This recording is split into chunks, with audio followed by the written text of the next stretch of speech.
Okay. Well, we are at just about one past the hour, so we're going to get started here.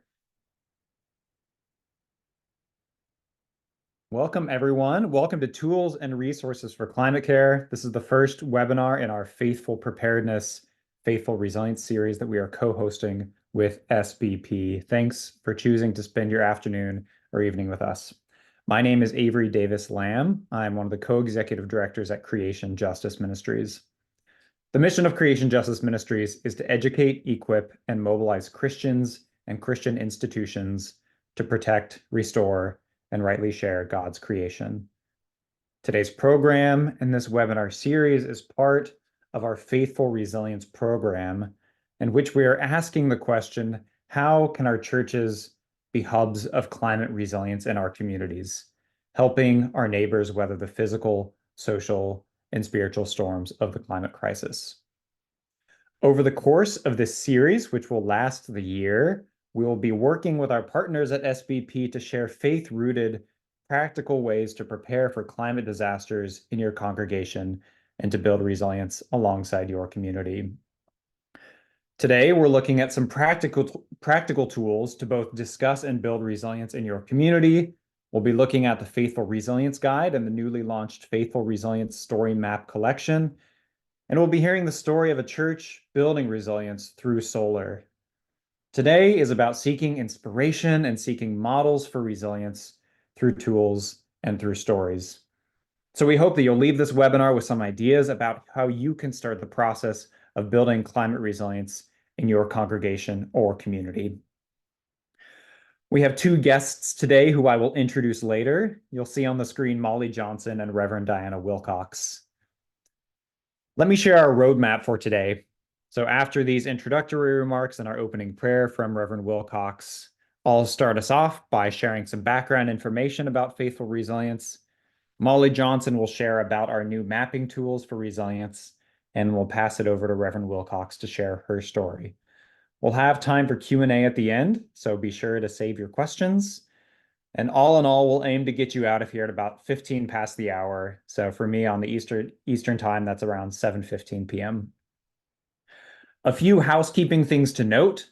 If you have not yet introduced yourself in the chat, please do so. I see most of you are selecting everyone when you do that. Thank you. Make sure that goes to everyone so we see who's here in the Zoom room today. As I mentioned, we will have plenty of time for Q&A at the end of the presentations. I ask that you use the Q&A button at the bottom of the screen for those questions instead of the chat. You'll see the chat is pretty lively now and will probably continue to be lively throughout the presentation, and it's easy to lose questions in there. So please put any questions in the Q&A function so that we can see those and address them. Also, you'll notice that the meeting is being recorded, and we will put this up on our YouTube channel and share it with all of you. And also, you are welcome to share it with anyone else you would care to share it with, whether that's your community or your church. So with that, I'm pleased to pass it over to Reverend Wilcox to get us opened in prayer. Thank you for that. Let us pray. This is from a list of creation prayers from the Church of England website. Creator, make us people who recognize, nurture, and act towards a more sustainable world for the benefit of all who draw life in this planet. Raise up campaigners who will speak out for wisdom, restraint, and compassion, and teach us to partner with you in protecting this precious world and the lives of our most vulnerable global neighbors. All this we ask in your name. Amen. Amen. I'm now going to welcome Tessa Barron, who is co-hosting from SBP with us today. SBP will be joining us for this 6-part webinar series, and I want to give Tess an opportunity to introduce herself and welcome us from SBP. Great. Thanks, Avery. Hello, everyone. My name is Tessa Barron, and I am our Disaster Preparedness Program Associate at SVP. And I'm really glad to be here with everyone tonight. And thank you all so much for joining us and taking a little bit of time out of your evening to be with us for this next hour and 15 minutes. I'm just going to take a couple moments here to briefly introduce SVP for those of you that are joining us tonight that might be unfamiliar with us and what we do in our organization. We are a disaster recovery and resilience nonprofit, and we got our start just about 2 decades ago after Hurricane Katrina in New Orleans. Our main mission at SVP is to shrink the time between disaster and recovery for our nation's most vulnerable citizens. It's important to note that in our early days, our operations focused solely on rebuilding. And so, our main mission there was to get folks back home into safe, sanitary, and secure housing. But since then, in the past approximately 2 decades, we've really expanded our scope, and now we touch on the whole disaster cycle. So from preparedness, which again is where I'm coming from, our preparedness program, to response, to recovery, and of course, we're working towards building resilience in everything that we do. I'm going to go ahead and after I pass it back over to Avery, I'm going to share our website link in the chat. If anyone is interested in learning more, I absolutely welcome you to check that out. And as we move along the webinar series throughout the year, we'll have a chance to dive in a little bit more and explain some more about our different programs and more that we do at SVP. But for now, I just want to take a moment to thank Avery and his team at Creation Justice Ministries.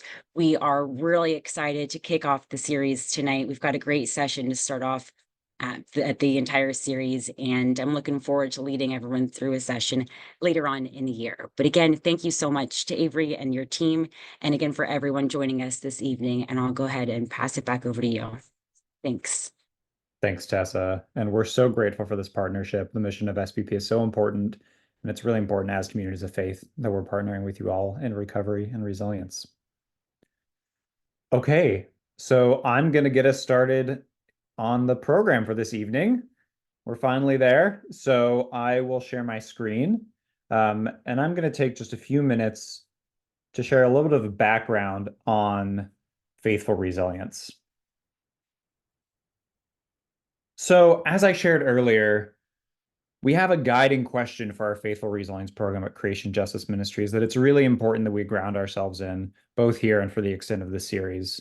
And that question is, how can churches be hubs of climate resilience in their communities, helping their neighbors weather the physical, spiritual, and social storms of the climate crisis? I think a shorter way to ask this question is, how are we faithful to our community in a time of climate change?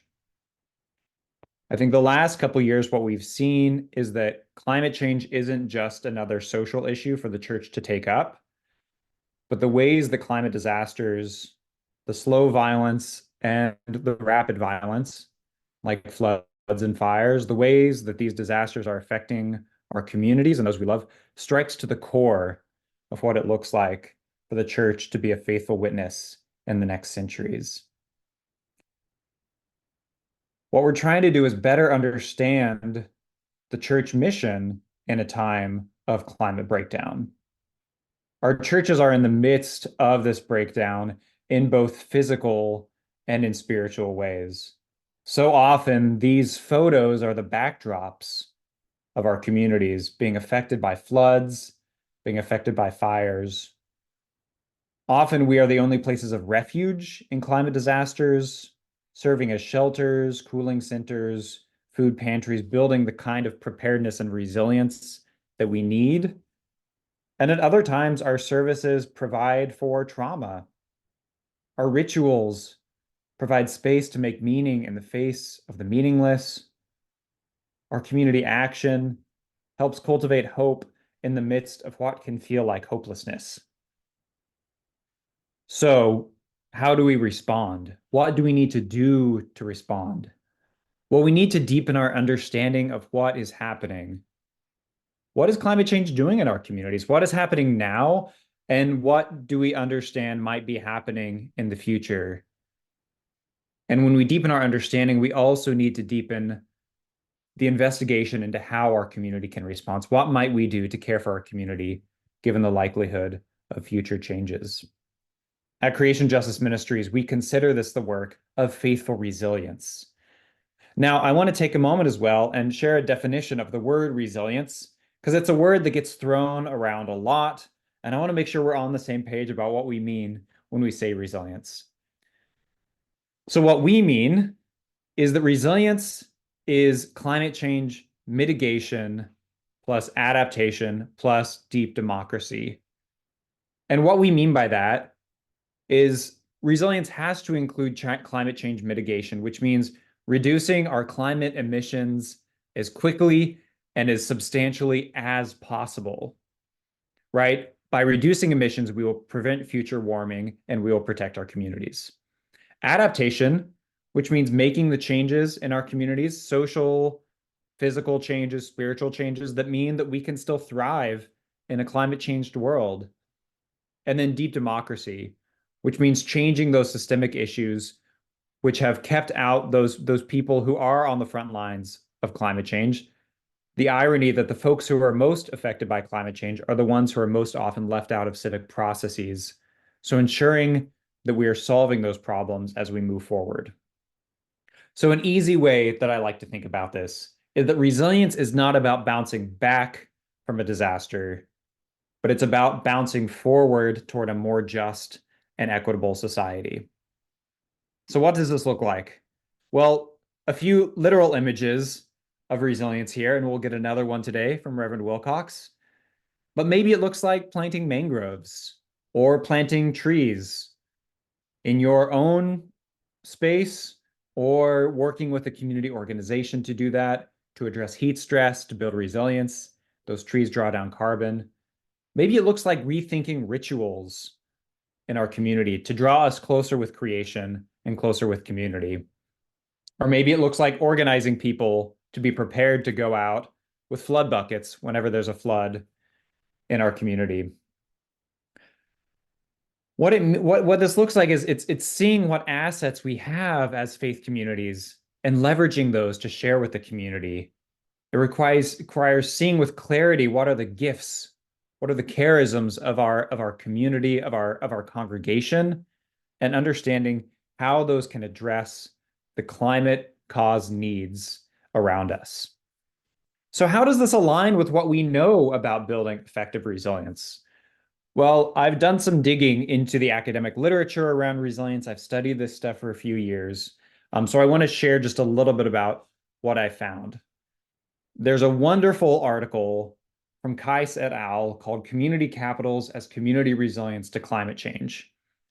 And basically what they argue here, they found that resilience to climate change requires several levels of systems resilience. It requires hard systems resilience, right? That's the engineering. It's the physical resilience, the things that we have to build for adaptation. In some communities, that's a seawall. In some communities, it's a natural shoreline, but it's ecological, and it's engineering, this hard systems resilience. There's the mixed systems resilience, the social ecological resilience, the ways that we are interacting with nature, the ways that we are forming our organizations, the ways that we're forming governance. Some of this is the work of deep democracy. And then there's the soft systems resilience, caring for the psychological needs of community, caring for the economic justice needs of community, right? And so, in other words, I like to see this as land, ritual, and people.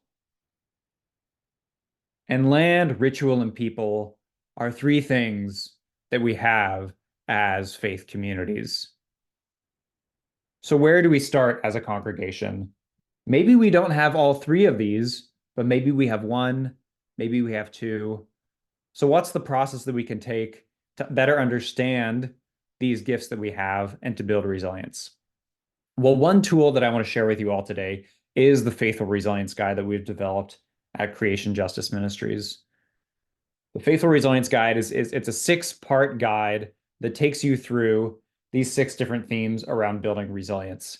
It's a guide that can be used as a Bible study for a green team, or for a Sunday school class that you're doing, any sort of adult education class.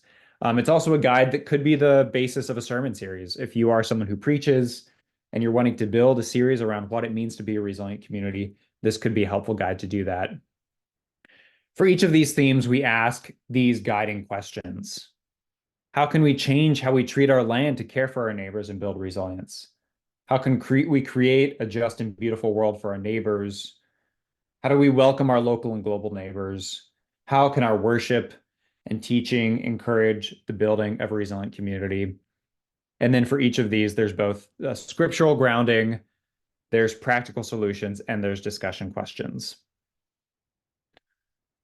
So that's a brief intro into how we see faithful resilience at Creation Justice Ministries. This is a guide that's free and available at creationjustice.org/resilience. I'll drop that link in the chat in just a second.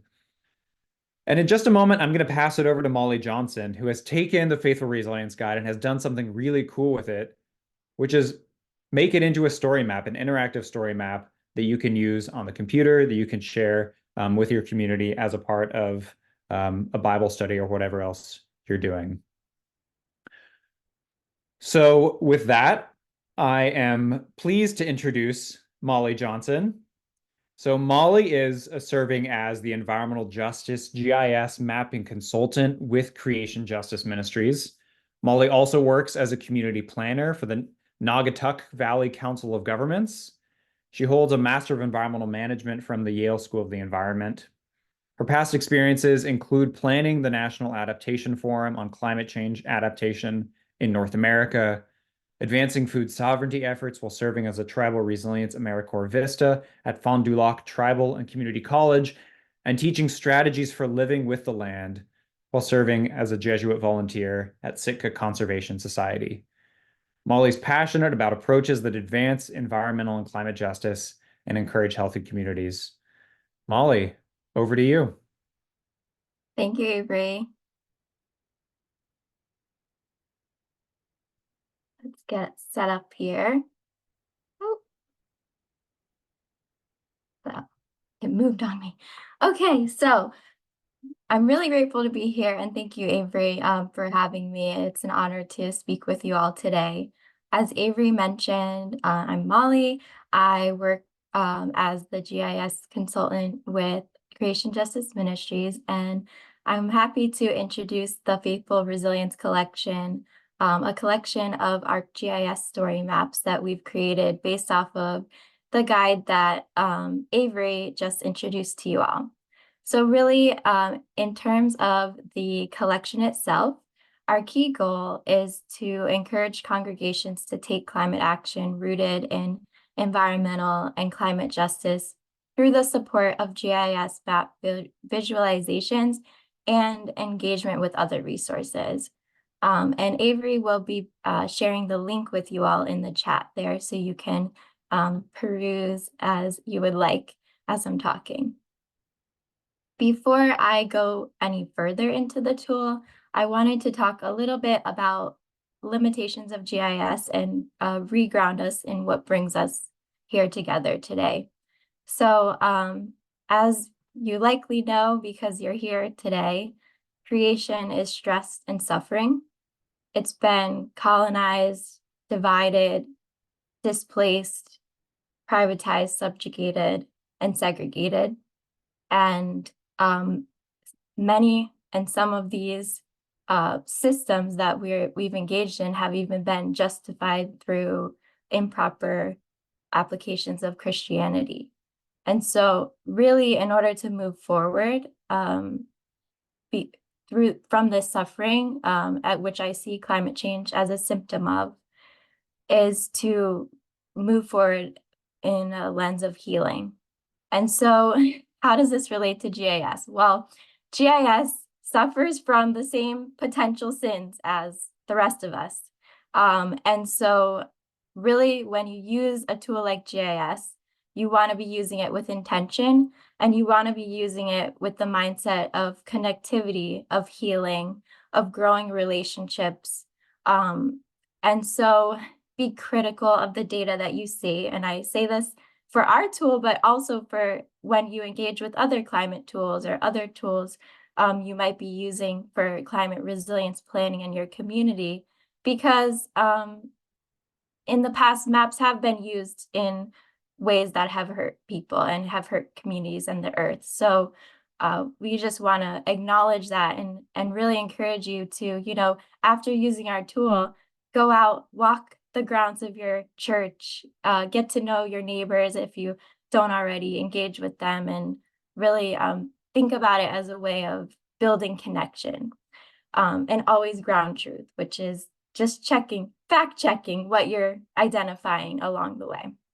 So with our tool, the project methods that we use that relate to what I'm talking about here is we wanted to focus on a tool that could be really communicative, focused on you all, the users, and transparent with the data. So I'll show you more, but as you're going through, you should be able to know the data that you're looking at and what it means. And if there's weird phrases that you're not familiar with, hopefully we have the description to go along with it.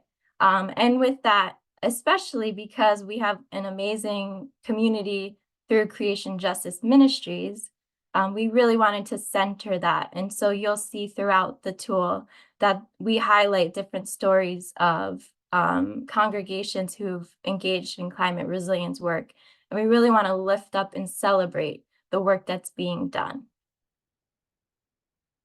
So in line with the guide that Avery shared, we have 6 story maps available, and it goes through different elements. And so the first story map really engages with getting you connected to the land, the ancestral lands that your congregation resides on. We highlight the native land map that you can identify the indigenous peoples that whose ancestral homes are on the land your church resides, and also the watershed, the ecosystems where your land is, so you can get to better familiar with the land. And we also then go into the social and physical impacts of climate change, so you can be thinking about both and how it's impacting your faith community, and that's in the Fierce Urgency of Now tool.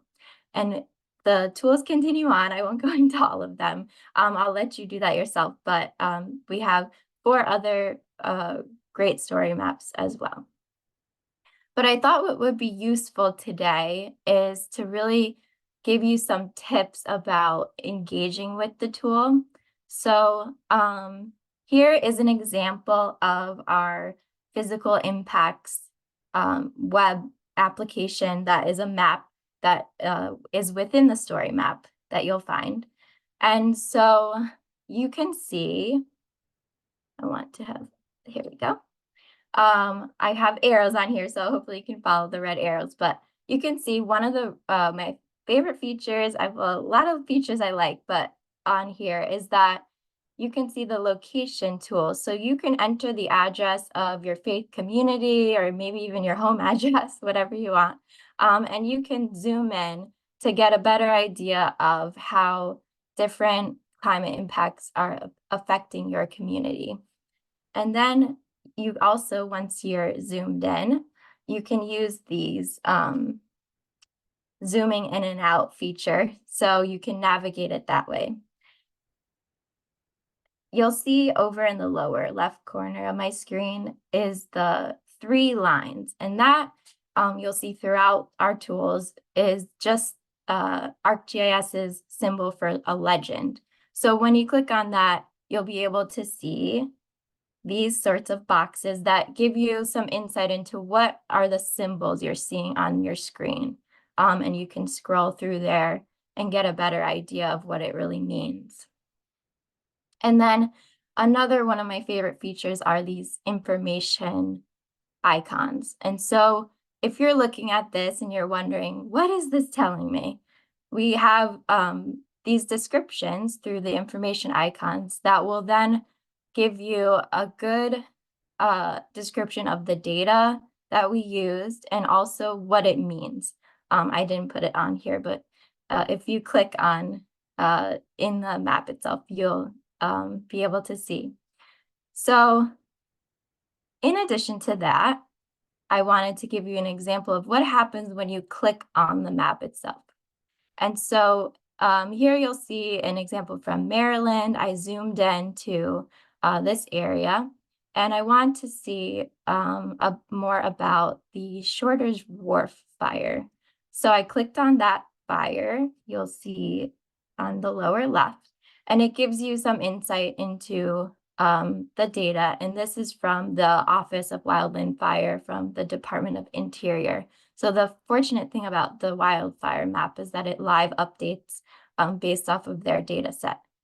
And so, but this is common throughout our maps. So you'll see these little black pop-ups, and that gives you more details. Now, if you want to click on a congregation, I clicked on St. Paul's Episcopal Church. So it gives you just an idea of how you can navigate the tool. So what I wanted to do is show you a live version of this. So bear with me as I switch screens. And if you can't see, somebody just let me know as I switch over.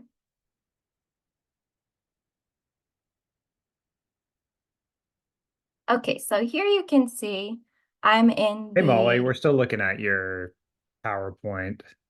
Okay, thank you for telling me. Yep. Here we go. All right, better? Okay, yep, there it is. Thanks. Great. So what I wanted to do was actually use Reverend Wilcox Church as an example in our maps. So here is our Fierce Urgency of Now social impacts application. So what I'm going to do is type the address of her church in the location.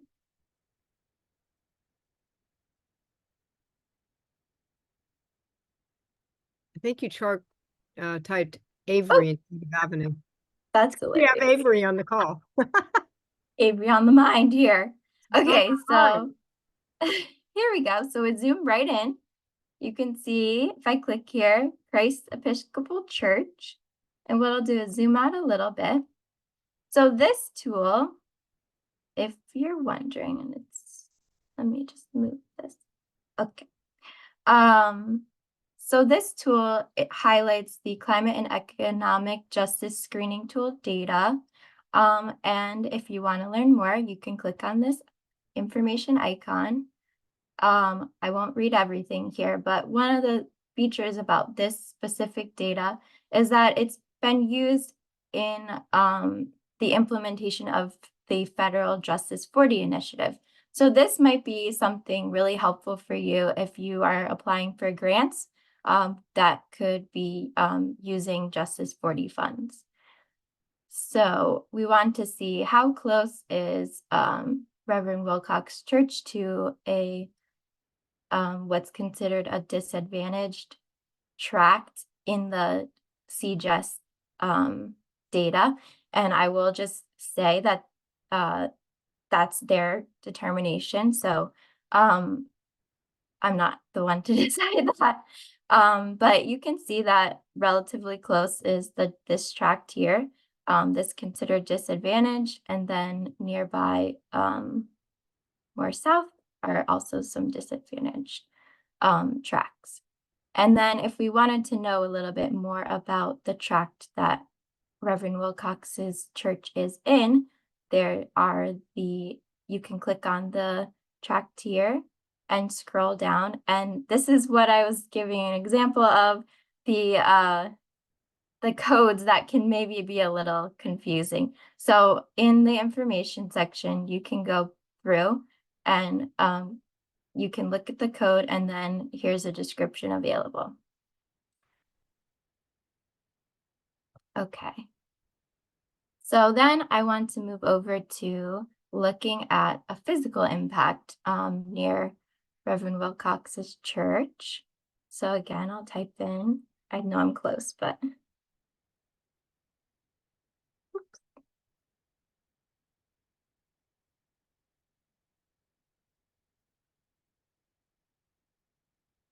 There we go. you can see here is her church. And this map talks about heat severity.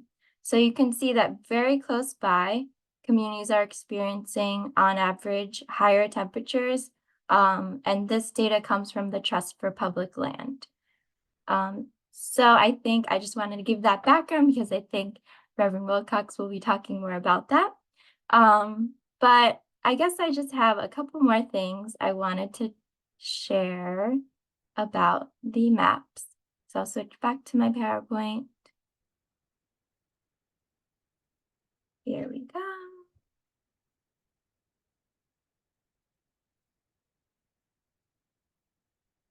So one other map that we have, this is separate from the Faithful Resilience collection, is the Climate Resilient Churches map.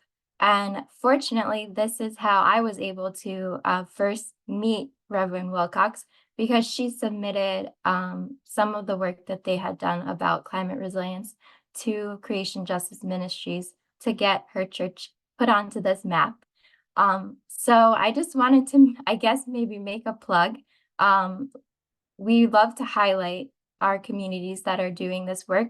I believe, like I was talking before about it being really community-centric, is that it's a way for us to encourage each other, to inspire ideas, to build social resilience and connectivity across all of our communities. And so if you do have a project that you are planning or that you're implementing, Avery will be entering that link to a survey, not a survey, sorry, to a Google form where you can give us some information about your project, and we'll reach out to you so that you can add yours to the map. Of course, now we'll have to make a 2024 version too. But yeah, that's all that I have for you all today, and I look forward to the Q&A. But first, I'll pass it back to Avery. Great. Thank you so much, Molly. Thanks for all your work developing this tool. Just so effective at bringing together data that exists from the federal government, data from congregations, and I'm excited for us to talk a little bit more later about how we can use this to be faithful and responsive to what's going on in our communities. Speaking of that, I'm going to transition over to Reverend Diana Wilcox. Reverend Diana L. Wilcox is the rector of Christ Church in Bloomfield, in the Episcopal Diocese of Newark, which is part of the Anglican Communion. Prior to entering the priesthood, Diana had 20 years of business experience working with large multinational corporations, and she now serves on a number of church leadership positions, including the Committee on Corporate Social Responsibility, CCSR, for the Episcopal Church, a very cool and important committee which is responsible for researching the social responsibility records of corporations, especially those whose stock is held in the Episcopal Church portfolios, and then recommending appropriate courses of action. CCSR is also responsible for developing shareholder resolutions on social justice issues to be submitted to companies in which the church invests its funds.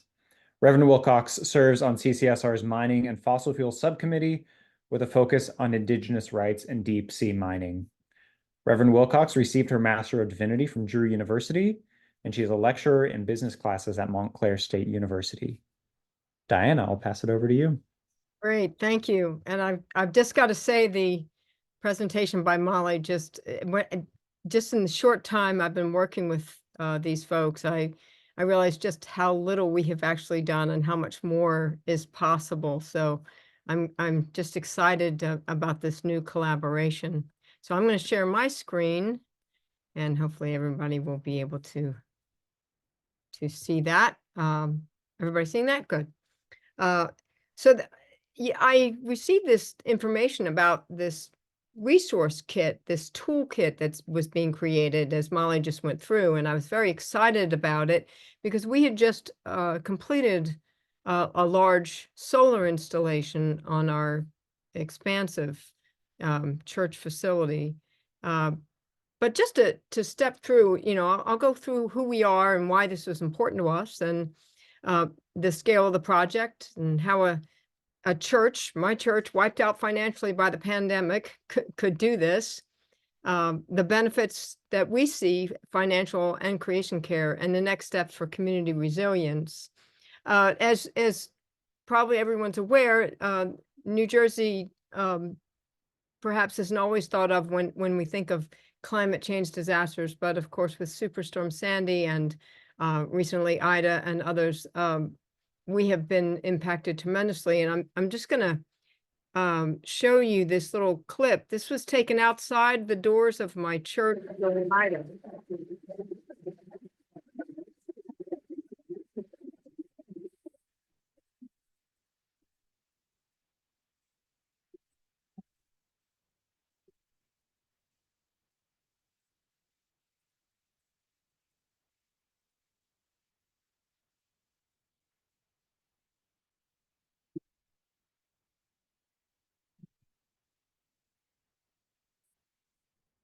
So as you can see, the water was coming up out of the local creek there, and that was early on. It got higher and higher, of course, and so it is something that impacts our community. And as the maps noted, we are next to we're actually Christ Church in Bloomfield and Glen Ridge.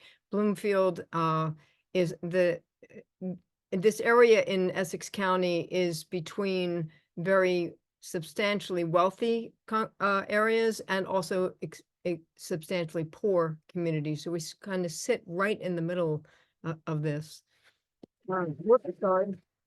So a little bit more about us, just so you get an understanding of our background with creation care. First of all, we were founded in 1858. So and we have a very large stone structure that has its own historical challenges when it comes to what we can and can't do with it. We have over the years done what many of you, I'm sure, have done: LED light replacement, liturgy, leveraging creation prayers on a regular basis in liturgy. We've engaged the youth in climate justice projects like the pictures you see here with the trash art, so that we had people bring in the things they were going to be putting in the trash, and we created art out of it and kept it on display in the church for people to be aware of everything we toss out.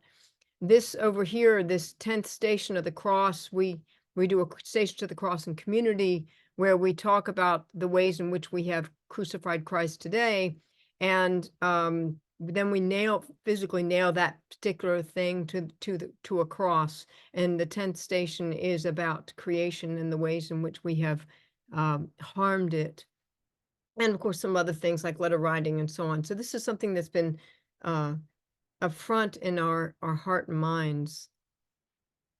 This is just to give you an idea of the size of the facility.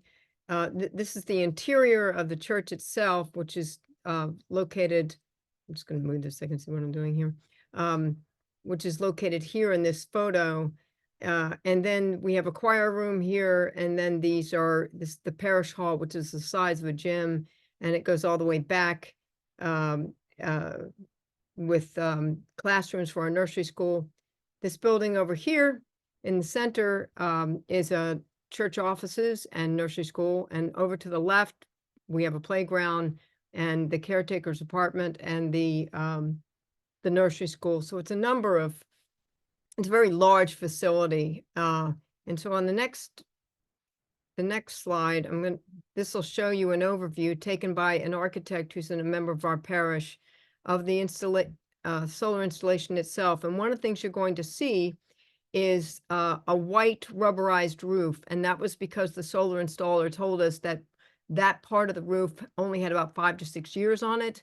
And we really needed to do something. Otherwise, we were going to end up in a situation of having to take the panels off, repair the roof, and so on. And we chose to do this, which extended the life of the roof for 15 to 20 years. But it also had a couple of other effects, as you'll see in this video. So the drone is going up over the church itself. That's in a historical property with slate. We could have done this. It would have been a lot more difficult, and we wouldn't have gotten as much value out of it. Then you'll see that the white rubberized coating and all of the solar panels. And we also have solar panels on the building near the playground. We ended up with a reduced heat island effect because of the light reflects off of that white on this 60 kilowatt solar array. And we also ended up with increased natural light within the parish hall itself because we don't have a black roof there. Significantly reduced energy costs, of course, on this, and a 400 amp electrical panel. So it's a large installation that was put together. Oops, sorry. Now, we were, like a lot of parishes, wiped out in the pandemic financially. We were a success story beforehand, almost closing in 2015, and ending up by 2019 with a growing, a good endowment, a growing parish. Things were looking really great. But unfortunately, the nursery school is one of our principal income streams and had to close down. So how possibly could a church that is struggling financially be able to do that? And it's because we didn't do it alone. This was something that was done in partnership. So the partners in this were, of course, our church, the Diocese of Newark, which is our adjudicatory. And the things I'm going to be talking about, while they're Episcopal related, those of you who are part of other adjudicatories, the Lutheran Church, Presbyterian, and so on, might be able to do something very similar and have similar partners. And also, if you're a community that does not have a larger group behind you, you may be able to pair off with business partners. And then there's also an investor who was gaining some of the tax credits, and I'll talk about that in just a minute. So performance solar, it doesn't really matter. It could be whoever your installer is, but that's who our installer and operator was. Again, we had this investor who got the government. There's government programs out there which give you money based on the amount of kilowatt power you produce. They got those SRECs or TRECs, and they'll be getting the profit from those for the next 5 years. So they invested 20% of the cost. The Episcopal Church Building Fund lent the other 80% of the cost. And this is not just for our parish. There were a total, I believe, of 24 parishes across the diocese that did this. And so this was a rather large scale project all across northern New Jersey. And then the Diocese of Newark acted as an intermediary, making sure that loan payments go up to Episcopal Church Building Fund and that the churches are supplied at no out-of-pocket cost. This solar. Just briefly, you can Google SRECs and TRECs, but you get right now the locked-in rate was $152 per megawatt of power, which can be quite profitable for someone who's able to invest and then get that money back. And I have a financial sheet that'll show you some of that benefit. And it kind of works like this. The Episcopal Church Building Fund over here on the left lent 80% of the money. The diocese takes the loan, purchases the solar equipment. The tax equity partner contributes the other 20% and gets the tax credits. And the installer does what installers do, right? Installs and maintains the system. First 5 years, these folks are getting back some of that money. The tax equity part, the installer, we're getting power, of course, and our loan cost to the diocese is less than we used to spend in power. So we're making we're gaining in expense reduction. The principal is then there's loan payments made from the churches to the diocese. And then the diocese is in turn making loan payments back to Episcopal Church Building Fund. Now, there's a new Inflation Reduction Act tax plan that now makes it possible for you to structure this differently. When we did this, the nonprofits couldn't collect the tax benefits. So this tax equity partner can actually be the church itself if they have the ability to invest. 5 to 20 years, that person, the T-Rex are now going directly to the diocese, and they are passing that directly on to us. So we end up getting income as well. Loans are still being paid. And finally, after 20 years, and this is a picture of me with some of the inverters up on the roof, after 20 years, we own the system and we pay the maintenance charges, but we get all the benefit for what's generated. And what that looks like, this is a little crazy spreadsheet, but I'll go through it. The main things to look at is this was our initial annual utility cost of around 14,000. The SREX, the individual is going to get is around 13,000. That doesn't make any difference to us right now. This is an estimated operating and maintenance. But over here, our loan payments are 11,000. So we're a net 3,000 on average. And that increases year in as the cost of energy goes up and our loan payments stay the same. Then in year 5, because the SREX are now going to the diocese and being sent directly to us, we're actually getting the money under the SREC column. So the income to us is now at around 16,000, and that continues all the way into year 15 when the SRECs stop and we still owe on the loan. So for the next 5 years, we're still doing well, but not as well as before. And after 20 years, we are really doing very well. And that's, of course, just the financial benefit. Oops. But the real benefits, the reason why we were so interested in this are the creation care benefits and our responsibilities as stewards of creation. This is very important to us. This is one of the first examples in the Christian, Jewish, and Muslim scriptures in Genesis about being good stewards of all of creation. And we serve as an example to the neighborhood. We are reducing our own footprint. We are reducing stress on the grid. We're living into our call to be good stewards of God's creation. And we're lowering the cost of electric utilities for the church itself. And finally, we're not done. In order to be to participate in community resilience, we recognize that that there's another couple of steps we have to do. So during Superstorm Sandy, when a lot of this area had no power for multiple weeks, some churches were able to stay open either because they weren't affected by the power outage or they had some sort of battery backup. Right now, it's important to know that when a power outage happens, the solar must be cut out as well. That's to protect the lines from excess power getting on the lines, which could be very dangerous.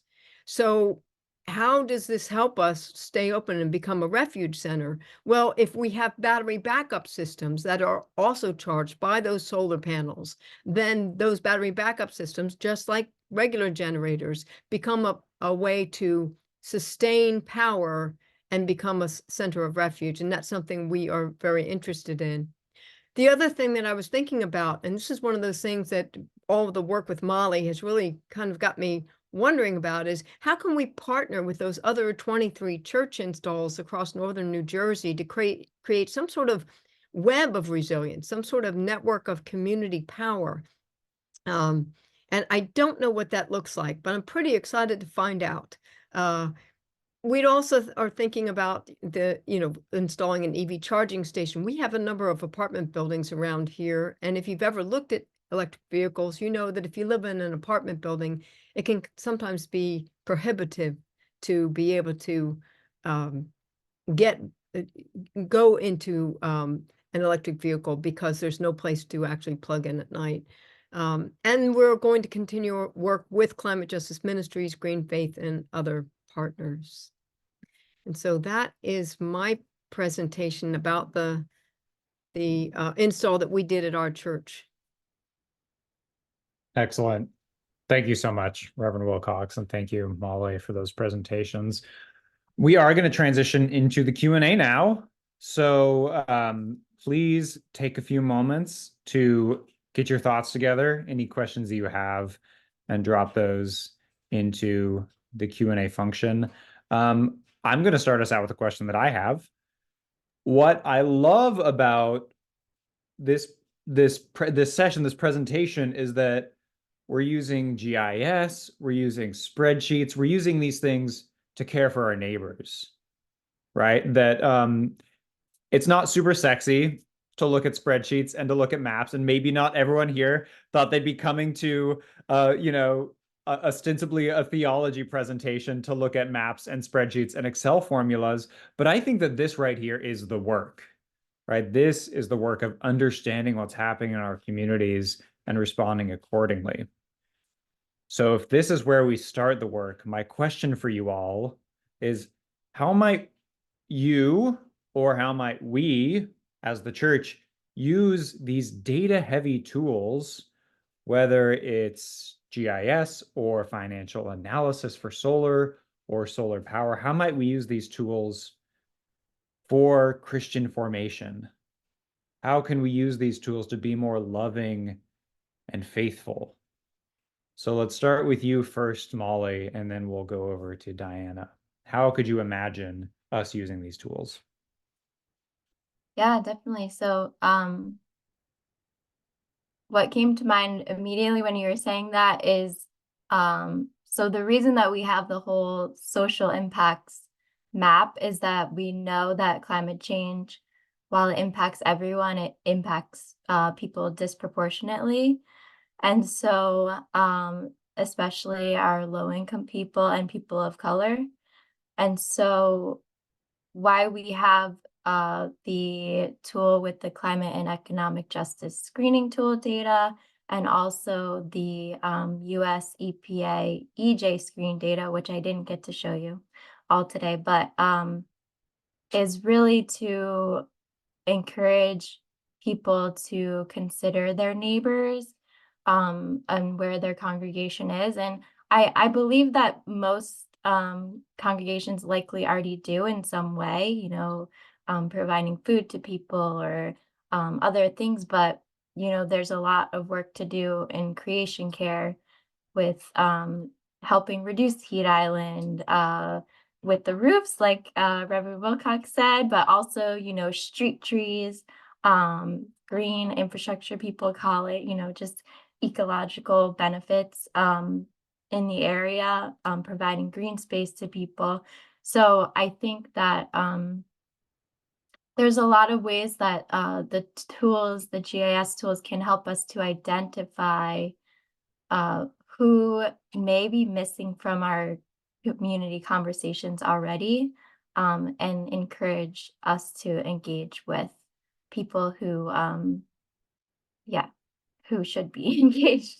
So that's my immediate answer. And Diana, over to you. What would you say? Could you, I'm sorry, I was looking at the questions in the Q&A. Could you repeat what you Oh were? yeah, of course. Yeah. So how could we use, let's take the map that Molly shared, for example. How could you imagine using this for Christian formation in your church? How could we use these data-heavy tools to to be more faithful and to be better Christians, really? Right. And as a former IT person, I have to tell you, this stuff does interest me a lot. But I am a kind of a nerdy geek gal. So one of the things that I particularly liked was that in being able to drill down, and you get this with Google World and all sorts of things like that, being able to drill down and see the heat maps, which are sometimes it's hard for people to understand. People are either auditory or visual, but visual is something that really has an impact when people can, if you tell them that there's increased heat, if you tell them that there is increased wildfire activity, okay, that's fine. But when you actually show their place on a map with nearby areas that are being impacted, that makes a difference. It personalizes it. I mean, I'm actually sitting here in the church. So when you drill down and I'm like, I'm here, I'm surrounded by those things. And that's what really needs to happen is the generalized view of things is very hard for folks, but give them concrete examples that are next to them in their community, and it makes all the difference in the world. And the other thing the map does that I think is really important is it shows, well, if those people are doing that particular thing, I wonder how they did it. I can reach out to them. I can certainly Google their contact information and go find out how'd you do that, what are some of the things that we can partner with together. I see you did that. Can I do that? Can you help me figure out how to do that? So I think that those maps really help with that. Yeah, and thanks for highlighting the particularity of place. I think we can often forget in talking about climate conversations that climate impacts are extremely localized. Yes, generally there are more wildfires, generally there are more floods, generally it's hotter. But when you look at heat maps or at air quality maps, it varies block by block, really. And so to have high resolution data that we can see in the map and then really better understand our community, like you're saying, Reverend Wilcox, I think that can be really transformative for how we understand our place. Okay. Reverend Wilcox, there are a few questions coming in about the solar process. So I'm going to group some of these together for you for the next question. Just generally, any tips that you have for congregations looking to go through the process, and then a couple specific questions as well. I think maybe you saw them, but one, did you think about working with other parishes to get a discounted rate on solar from the developer? And then how long did the process take, and where were some of the places that you looked to find out how to do it? Well, the process went very quickly. We were actually contacted by the diocese, so that it started before we even knew it. They had flown drones over every single parish in the Diocese of Newark. And the Episcopal Church Building Fund has a program that the diocese had connected with and suggested we make this happen. Then the solar installer could look and say, okay, this is what of all the parishes, these are the ones we think that could benefit from this. Then they actually, the financial guy at the diocese, the CFO, put together individualized spreadsheets. So that spreadsheet, the financial view, I did not create that. That came from the diocese that said, this is the financial benefit to you.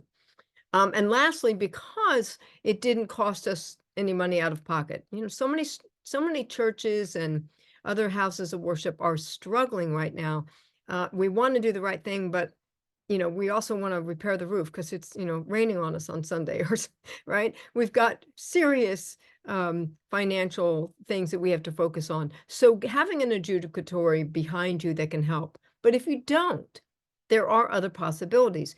Take a look at that government program. You can be the SREC if you can put the money forward. If you can get someone to perhaps invest in it for you, you can then get the SRECs and the TRECs and provide that back.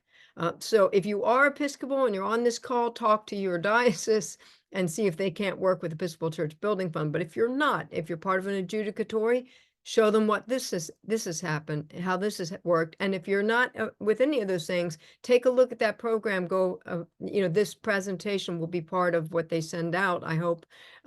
Take a look at the Resilience Act, that the government act I was talking about, that says not-for-profits can now be the ones who get those SRECs. And it may be that you end up profiting even though you have to put forward the money. And the solar provider, in the last answer, that was chosen for us because they needed to set up the entire program before they presented it to us. So we did not have a say in that, but they were good. Great. Thanks so much, Reverend Wilcox. Molly, over to you. There's a question about just where the data came from for the maps. Could you share a little bit about the process of pulling that data and what's publicly available? What did we have to pull together? Yeah, so I was fortunate to come off of a base of Avery's work. Avery had done a lot of work to collect the congregational data from the different denominations. So I think Avery did that in 2016. So we're going with that data in terms of the churches themselves, which is really helpful as a starting point, and I think would have been a bigger challenge to gather independently. But alongside that, so ArcGIS has a lot of data in something called their Living Atlas. So if you do have an account, you're able to, I think nonprofits can have a free account. I'm not sure about how getting access to account. A lot of libraries also have access, I think, if you wanted to do that yourself. But basically, you can pull data from a lot of federal resources, a lot of nonprofits, they'll put their data out there so that you can then apply it to your own map. So that was how we got a lot of the different information that we've used. Great, thanks, Molly. And I'll just say a word quickly about the congregational data. It is not exhaustive, so your church may not be on there. It's a representative data set. We're working on getting a more exhaustive set and hoping that we can do it and that it's not going to cost too much money because data is expensive. But obviously there's a lot of possibilities for this tool, so we're working on growing it. There's a question for me in the Q&A that I'll address, which was, the question was, you were emphasizing resilience and that it's both a physical and an emotional need, and then asking about the Urban Sustainability Director Network Resilience Hubs and what we think about the idea. So, and I'm going to throw this over to Molly after I answer, because I think you're probably familiar with these as well through the National Adaptation Forum. So my understanding of the Urban Sustainability Directors Network Hubs is that they work with local governments to identify community centers, libraries, schools, etc., in municipalities that can serve as resilience hubs and resource those. Solar and battery backup, cooling stations, meetup places, whatever else, showers for displaced people. I think it's an amazing idea. And the ones that I'm most impressed with are the ones that have rich, thoughtful connections with faith communities. Some of them really are focused on public buildings like libraries and public schools. But some of them, especially what I'm seeing in the city of Baltimore, is that they have identified that faith communities are already places of refuge and trusted places, especially for communities who might be suspicious of government. And so if they're able to cultivate a good relationship with the churches to offer them support, both technical support and funding, to do what they need to do to install solar and battery power, whatever it is, to become a resilience network, then I think that's extremely effective. The other piece of that is that as they're serving kind of technically addressing the physical needs of resilience, then the churches are also there to care for the physical and the emotional needs of the people who are there, right? Having a trauma-informed approach to caring for people, using these pastoral care tools that our faith leaders have, that librarians, or maybe not all school teachers would have. So I think USDN is great, and I'm excited to see them work more with faith communities. Molly, anything that you want to say about those resilience hubs?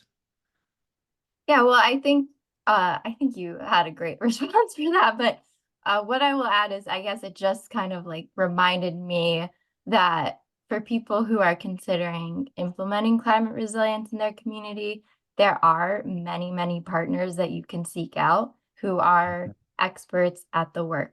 So don't feel alone as you're trying to maybe start your own resilience hub and or other activities. Look out for them, reach out to us. We can connect you with people who are more specific into different types of resilience that you're interested in. But definitely know you're not alone. Yeah. So I noticed a comment in the chat that I wanted to pull out because I think it's really important. Emily Skian said, I feel like climate anxiety and trauma can be healed through spiritual formation and connection. And of course, we're talking about technical responses right now. But we know as people of faith that technical responses are not sufficient, that we also need to address the spiritual responses, our kinship with the world and with creation, and heal and connect with each other, especially in the midst of climate change. So starting with you, Diana, how at your parish, how are you currently cultivating this kind of spiritual formation and connection in the midst of the climate crisis? Or maybe how are some ways that you hope to do this more? Well, I covered some of the ways we have been in the past in recognizing. I think one of the things that's very important is to recognize that this is a justice issue. Unfortunately, it's people who are poor are not able to hire the attorneys to say "not in my backyard." And one of the things that struck me in my seminary was having to read a book that was talking about kids in the Bronx that carry bronchodilators in the same way that some kids carry packs of candy in their backpacks, because of the Indian Points facility. And so that really touched my heart. We have a responsibility as stewards of creation. And one of the ways that we can also participate in responding and being good stewards is something that you talked about a little bit with my background, and that is find out where, for those of you who have endowments, for those of you who have or are part of dioceses or other adjudicatories that have money, make sure that your financial investments are not going to an organization, a company, or at least are engaged with the companies in which you invest to ensure that their practices are sustainable, that they are not engaging in all sorts of justice issues, including climate change, and in terms of resistance to the climate justice initiatives that so you're on the one hand, you're fighting over here and you're forming and you're praying about this. And on the other hand, you make sure that your money is not actually going against the very thing that you're trying to lift up. And so that's something to also look at. Yeah, thanks, Diana. Okay, our final question, I'm going to point towards you, Molly, which just came in. It's a question about the connection with policy. And so how do you think that these story maps could be used to educate state legislators? Or I think it's applicable for federal policymakers as well on proposed climate legislation. Yes, this is a really great question. So something that's been interesting is sharing this with other people who work in the environmental field and hearing feedback of how exciting it is to have this data to show how faith communities are centers of resilience and how the potential for that. And I think that in my day job, I guess, we really do talk a lot about deep democracy, and how we can engage the public in the policy implementation side. So getting, basically being able to show that level of power that faith communities have to help address the climate crisis is very significant. And also, I guess, just maybe I'm stepping away from your question a little bit, but I do want to encourage people who are still listening that you have just as much of a say and right, I guess, to participate in those processes that are determining these outcomes for Earth at this time. So really using your voices and what you're learning in this work to demonstrate and share publicly in the political processes that of what people should be doing, what you want to see. So I think I'll stop there. Yeah, wonderful. Thanks so much, Molly. That's all the time we have for questions. So I want to invite everyone to please join me in thanking Molly and Reverend Wilcox. Emojis in the chat or clapping or whatever you have. But thanks to both of you so much for these presentations. What a great way to launch this series. I'm so grateful for both of you. Thanks, Avery. It's been a pleasure. Yeah. Thank you to both of you. Two things I want to share before we close. The first is an invitation for all of you to register right now for the next webinar in the series, which is on culture of preparedness. It's all about the importance of creating a culture of preparedness at the individual level, the community level, and then also at the state and the federal levels. This one will be co-presented with SBP, with someone from Tessa's team. So please go ahead and register for that one now if you're available. The second thing is we are always trying to improve these programs and be responsive to feedback. So if you would please take 1 minute, just a single minute on your way out, and fill out our 1-minute post-presentation survey. This would help us evaluate what we're learning and give us feedback, and of course, better prepare for the next webinars in the series. And to end, just thank you to all of you for taking the time to be with us here tonight, for investing your precious time in this extremely important issue to think about how we can care for our communities. So hear this blessing. May you go forth as disciples of resilience, helping your communities weather the physical, social, and spiritual storms of the climate crisis. Thank you and blessings.